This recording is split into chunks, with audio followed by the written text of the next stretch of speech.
Construire des logements respectueux de l'environnement, comme les HLM 100% bois de Rissorangis ou les immeubles à la pointe de la technologie de Lyon-Confluence, est une chose. Mais comment faire pour réduire l'impact du bâti existant dont les dépenses énergétiques sont très élevées? À Paris, dans le 13e arrondissement, les copropriétaires de la résidence Lançon-Ringis ont parié sur la rénovation BBC, bâtiment basse consommation. Ils ont été accompagnés pour cela par la société d'économie mixte Énergie Positif. On a réussi, au travers de ce programme, on va dire traitement du bâti, traitement des systèmes énergétiques, à réduire sa consommation initiale de 64%. Donc on est passé d'une étiquette énergétique proche des 300 kWh par mètre carré par an à une étiquette énergétique BBC, c'est-à-dire qu'on a atteint un niveau de performance inférieur à 100 kWh mètre carré d'énergie primaire par an. Isolation de la façade, remplacement des menuiseries, passage du chauffage au fioul au gaz condensation ou encore installation de panneaux solaires pour le préchauffage de l'eau. Un programme de travaux global qui permettra à terme de diviser la consommation énergétique par 3 et par la même occasion d'alléger de 80 € le montant des charges mensuelles. Mais ce n'est pas le seul avantage pour les habitants de la résidence.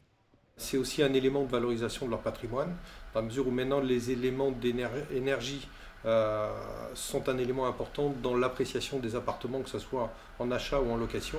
Donc c'était leur apporter, je dirais, une plus-value globale. Pour réaliser ces travaux, les copropriétaires ont bénéficié de l'appui d'Énergie Positif sur le plan technique et financier. Créée par la région Île-de-France, cette société d'économie mixte a permis de mobiliser des subventions publiques à hauteur de 50% du coût des travaux. C'est aussi le premier organisme de tiers-financement dédié à la rénovation énergétique. Vous tapez à la porte de la SERM Énergie Positive quand vous êtes une copropriété, elle vous dit voilà ce qu'on peut faire chez vous, voilà combien ça va coûter et voilà les financements qu'on va pouvoir mobiliser. Donc elle fait tout, elle vous aide et justement elle peut apporter du crédit, elle peut payer notamment par le biais d'avance. C'est ça le principe du tiers financement, ça veut dire que c'est plus le monopole des banques. Le seul hic, c'est que le tiers financement n'a pas pu être mis en place ici sur le chantier Lançon.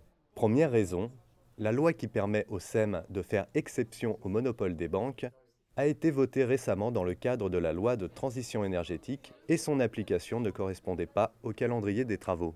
La deuxième difficulté, c'est que pour débloquer ces crédits, il faut avoir une société de caution et qu'aujourd'hui, on n'arrive pas à débloquer les sociétés de caution parce qu'elles sont les filiales des banques qui ne viennent pas en courant. Des sociétés de caution indispensables pour assurer le remboursement du prêt en cas de malversation d'un des copropriétaires. À ce jour, Énergie Positif recherche toujours une société prête à garantir son activité de tiers financement. Elle espère, d'ici la fin de l'année, débloquer la situation afin de pouvoir accélérer le rythme des rénovations.